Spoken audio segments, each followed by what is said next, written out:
Warning! This podcast contains witches.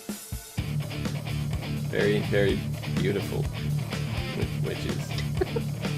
Blech.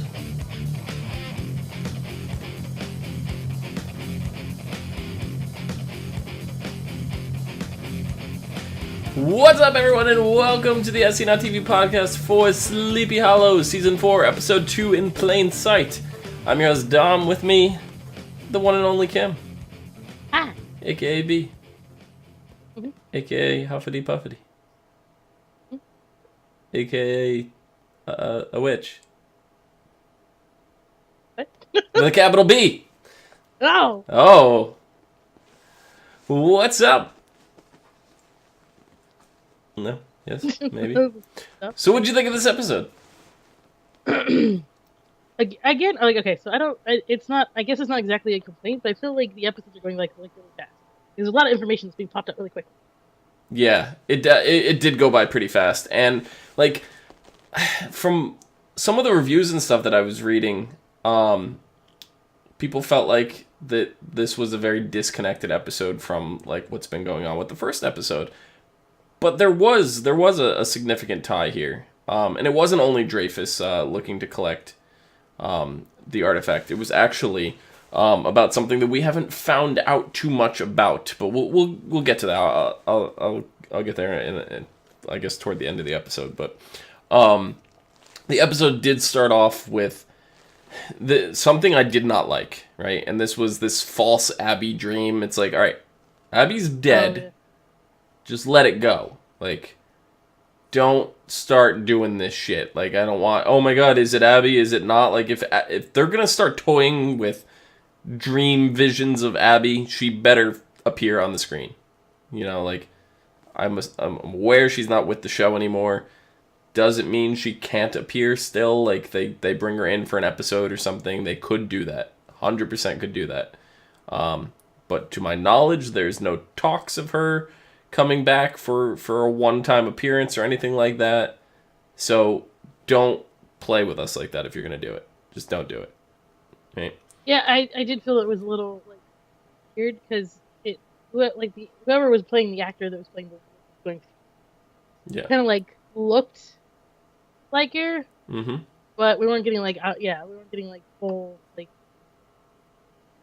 Yeah, well, he's running around screaming, "Lieutenant! Lieutenant!" And then he's running around, you know, Abby, and he's screaming, "Show yourself!" And then we see Molly, and it's like, okay, I get it. It's kind of like, okay, the witness is passed on from Abby to Molly, but we didn't need that. We already knew that. We could have just dealt with Molly alone.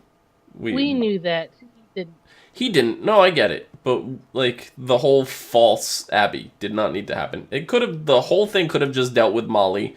Didn't need to mistake Molly for Abby. Like, have this weird nightmare from Jenny's singing bowl thing.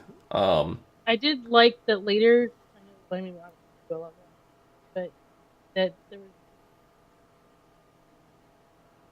Jenny. I mean, there's a whole, she's pointing out that, like, even though she may have, like, the memories, not. Yeah. I mean, you were cutting out a little bit right there, but, yeah, she's having the memory of Abby and stuff like that. And she said she has information that she could help pass on to the next witness and, stuff like that she could be a big help with. I loved all that. That I love. I love them talking about Abby. Like, that's fine, but I'm just saying don't toy with us and pretend like we're going to see Abby and then not see her. That's just my big gripe with it. But the singing bowl that we saw was actually kind of cool. We get to see, it's used as like a witness detector, something that they use to find the next Dalai Lama and stuff. So that was really cool. But the fact that this lasted all night, like a full dream for Crane, and this whole time Jenny was in like a sleeping trance herself, spinning this thing around the bowl all night long. Like, her wrist, like, she needed the frozen bagged corn or whatever it was to ice her her wrist, but like her wrist should be falling off for 8 hours of spinning that thing. There's no way. You know? That's true. I don't like, you can't, like, I can't, it's not even, like, you're going to be, like, a weird angle, like, the whole, I think I don't even know, like, I can't imagine, like, I have, like, my arm would fall asleep. Yeah. Yep. Yeah, no, if she didn't have carpal tunnel before, she's got it now. We'll put it that way. Oh, yeah. Pretty much. So, but I don't know. I love the way they utilized Jenny in the first episode here, even though it was kind of a sudden burst appearance and it felt a little strange. But this episode where she like showed up at Molly's school, and then you have Diana like basically accusing her of assaulting her daughter and stuff. When it's just you like, freak out someone you barely know, all of a sudden I'm like, well, how do you know my daughter is? How do you know my daughter? What are you doing? yeah, no, I definitely would freak out. I'm not saying Diana was acting crazy or anything like that. She was well within her rights of questioning it. But to even write the character Jenny into a situation like that, I think is just poor taste. Like, they're just trying to trying to what? You cut out. Like, just like kind of just trying to find a plot for her. Like, Yeah, it just felt like they're forcing her into the whole witness thing. Like, they didn't need to. She could have, like, omit that scene. They didn't need Jenny there. They could have just picked Molly up from school, like, just her, Diana and Crane, and still got the same reaction out of what needed to be done. Like, Jenny did not have to be there for that. And you still could have had Jenny at the end being like, yeah, we got to talk to Diana and let her know about Molly and all that stuff. Like, that all's fine. And I love the whole scene between Crane and Jenny, and Nick got drafted. And, like, no, Crane, you messed it up. Bad. Nice try. You're being bad. Yeah. So, I don't know. Jenny was really great the whole episode. That was the one scene I did not like her in, was the school. I just felt it unnecessary. I'm wondering now how long. So we saw like the. Your audio completely cut out. Right. There, I hear that. Of course, it's usually when I get mad is when we start. It seems like it's certain ways that you're tilting your head or something. It cuts out. Really? Yeah, I don't know. How long is Ichabod going to be able to keep? How long is Ichabod going to be able to what? Keep this whole right now they have no idea that he's from like the past. Right, yeah. No, I get that. And like that seemed like, because we had Jake and Alex, we didn't have much of Jake and Alex this episode, right? They mentioned Jake had stayed up all night mapping out the tunnels, and that's kind of, what he did, and Crane gave Jake the cipher code to crack everything that was in the books, to write out that code. And really, Alex's entire purpose this episode was to point out the fact that no other Ichabod exists anywhere in genealogy, especially not Ichabod Crane. She's saying that he's literally the only Ichabod. I don't believe that is true. I'm sure there are some Ichabods out there somewhere. But to point out that, he's probably the only Ichabod Crane. That is definitely within reason, but I don't think he's the only person in the world named Ichabod. But I definitely think she's the one. Like right now, it's obvious she's the only one that's really questioning everything. Mm-hmm. Well, questioning it completely. So I'm wondering if she's cut out again. Wondering if she what? She's going to be the one to figure out that he's passed. If Alex is going to be the one to figure out, she kind of already has. Like, they're calling him a time traveler already. They're already doing He didn't call him that. Yeah. No, I know. But she's like, oh, what did he do? Build one out of, gum and... Wooden teeth. Yeah. So, it's a bit weird. It's a bit weird, but, they don't know there's witches and magic curses and stuff about... Like, to our knowledge, before this episode, they don't have any knowledge of witches, so they're never going to think that there's some weird magic spell that put him to sleep and woke him up and tied him to the Headless Horseman and connected them and all that stuff, which, getting a little bit ahead, no pun intended, of ourselves, seeing the Headless Horseman run at the end of the episode toward DC was probably the best moment of the entire episode. Like, I'm not gonna lie, episode ended, I freaked out. I'm like, oh my god, the Headless Horseman's back. I'm so excited. And then I sat down and I was getting ready to write the notes for the episode, and I couldn't remember anything that happened in the episode. I was just like, Headless Horseman, that was the first thing I wrote down for my notes.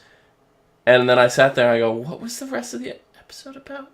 Oh yeah, and it took me a minute to like think of the witches, but I was so focused on the Horseman, like, because that overshadowed everything for me. That's how excited I was to see him.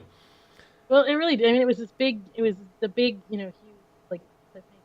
We were just talking about the first season, first episode, I mean. Yep. Was, where are they going to bring him? Like, where we're going to see him again.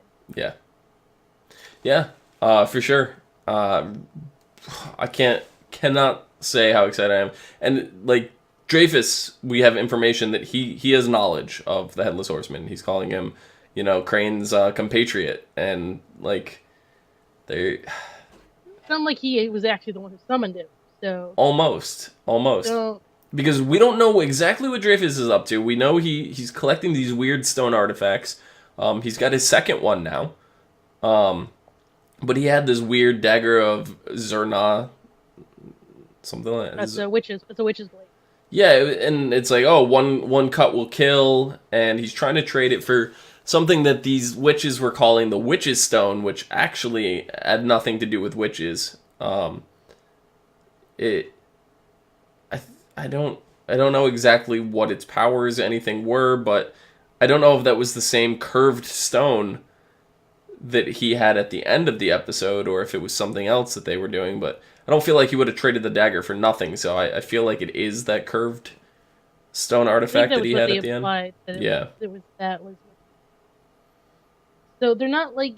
So whatever... Okay, so they're not... Like, I know at first we were wondering if they're all going to be the disc, like the first one was. Right. So they were all going to be attached. Yeah.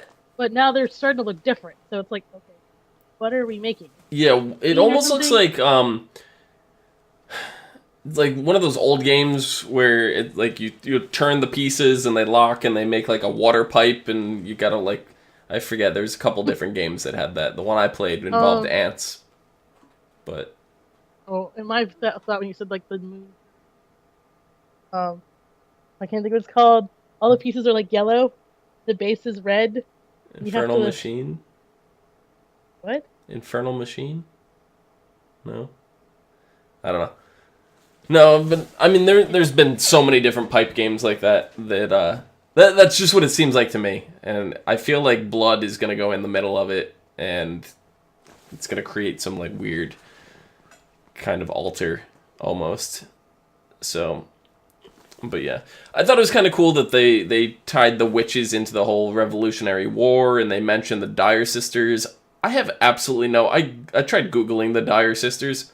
I couldn't find anything about these things that apparently everybody here knew about, including Diana. Like, Diana knew of the Dyer sisters. I don't know anything about them. I couldn't find anything about them. The name sounds familiar, but I'm trying to, like...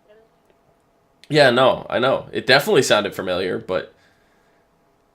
I couldn't find anything. I spelt Dyer like 4 or 5 different ways too. Like the first way I spelt it was Dire, and then I tried like Diar, and I don't know. There was all different kind of ways. I could not find anything. So I'm not exactly sure if they're based on reality. Like they have to be, but I couldn't find anything. They might be known as something else. And could not use their actual name for legal reasons or stuff like that, because it might be like a family name that they're protected. I don't know. But it was kind of cool the twist that they had on them, which was that they removed the tongue of liars and turned it into like a snake and the serpent's tongue and all that, and they tied it to the Revolutionary War with John Andre and having shown him lost his tongue, and even kind of tied it to Washington, because this led through Washington's army and all that stuff. And even Diana pointed out, so maybe that's why George Washington could never tell a lie. And I was like, I love that connection. Like that little connection just seemed great. except for one gaping plot hole. The witches were using a glamour spell to mask their identity and basically lie to everyone of their appearance, of what they looked like. As like, these witches that are living on the basis of lying is bad are lying themselves. You know, not even just the leader. Yeah, you know, that's true. Not the leader who was lying about the stone in the first place. She had a reason for that. Not a good one. She had one. But they're all lying too. So I was like, you have a very flimsy kind of case here, witches. They're hypocrites. Yeah. But, I guess they consider their lie. Yeah. Omikins is saying in chat that if Sleepy Hollow is based in the same universe as Bones, which they've done a crossover, so it kind of is, that there's a lot of made-up stuff in history and in modern times, that it's an alternate universe from us. Possible. So far, Sleepy Hollow has stuck to accurate portrayal of people with twists. They haven't just started making up people or things yet. So the Dyer sisters would be the first, but I still feel like there's a basis for them in history that I feel like there's too. Like, I don't know. For some reason, that name sounds really familiar. Yeah. I just couldn't find anything. I did a significant amount of digging too, and I couldn't find anything. But yeah. But what I was mentioning before, where it's like, okay, this episode kind of felt like it was its own thing, and what the hell was going on and all that. But they mentioned there was a whole conversation that Crane had when they got back to the library, and they're sitting there saying, oh, the Booth Demon, the Dyer sisters are connected, and they mentioned something called The Division. And instantly I started thinking about that game, The Division, and I got sidetracked, and that's probably where I stopped paying attention and lost what the actual connection was. But they didn't really give us an answer to what The Division is, because Diana cut it off and was like, well, that's something to look into later. Right now, I'm going to go spend some time with my daughter. So the witches are connected to the Booth Demon more than just the Dreyfus thing. There's something going on with it that's all tied together. We don't know what it is, and I'm very interested to see what this division actually is, what it has to do with what's going on. So, I don't know. I see you Googling over there. Did you happen to find anything about the Dyer sisters? I swear that name just sounds super familiar. Yeah. Like, if it isn't like historical, it's something else, like witches wise. Yeah. Yeah, Bryan says that he knew that Molly was going to start talking as soon as Crane approached her. Yeah, definitely. Saw that coming a mile away. I'm kind of upset that was the first interaction that Molly had with Crane before Diana got to see the drawings of Molly. Because we know now when based on what happened at the school with Jenny, and I kind of now see why that scene with the school was so important, because Diana already has a history now of Crane and Jenny involved in Molly's business when they shouldn't be. So now when Crane and Jenny go to talk to Diana again about Molly being the witness, this is going to be the second, quote unquote, second offense. And it's going to be a lot harder to get through, like, you know, because she's already got her guard up. You know what I mean? No? Sorry. Like, she already has her guard up. So when they approach her and be like, oh, you're the witness, your daughter's the witness, she's not going to take that well. You know? Because her guard's already up. Way. The guard's already up because of the school situation. I feel that it's going to become, for sure, she's not going to be able to accept it at all. Right. I mean, she's going to wonder why now all of a sudden, like, her daughter starts talking. Right. So I feel like it would have been cooler to see Diana stumble on the drawings that Molly did before she introduced him to Crane. Because now, if she finds those drawings, she's going to be like, why are you drawing this guy that you just met? You know, as opposed to, why are you drawing somebody you've never seen before? Kind of thing. You know, so I was hoping... It would have been a lot more. Yeah. Yeah, for sure. But I think that's it for this particular episode. Next episode is called Heads of State. When one of Crane's greatest foes comes to town to threaten the safety of Washington's highest officials, the team must work quickly to find a solution. Jake's extensive knowledge of the tunnels becomes an important piece of the puzzle as they uncover a secret from the past that could lead to answers. So there's definitely more in those tunnels than we've seen. And I don't think they would have pointed them out if there wasn't. Yeah, for sure. And I just can't wait to see the Horseman again. I need to see him in action. So I'm looking really forward to next episode. I'm getting more and more excited for Sleepy Hollow now as this is going on. The show, the theme, everything is just reinvigorated. So much more like excitement for the show than. I'm definitely enjoying it so much more. Yeah. Yep. So I think that about does it. Kim, where can the people find you? Find me on Facebook. You cut out, so I didn't get to hear your Damn dance. Yeah, but I still danced anyway. You can find me down below at Phenomenon, PHENOMEDOM. You can find us all and more on Facebook, Gmail, G+, Twitter, and right here on YouTube at /ASOTV podcast for some more podcasts for some of your favorite TV shows, games, and movies. Until next time, see you guys later. Bye-bye. I heard it that time.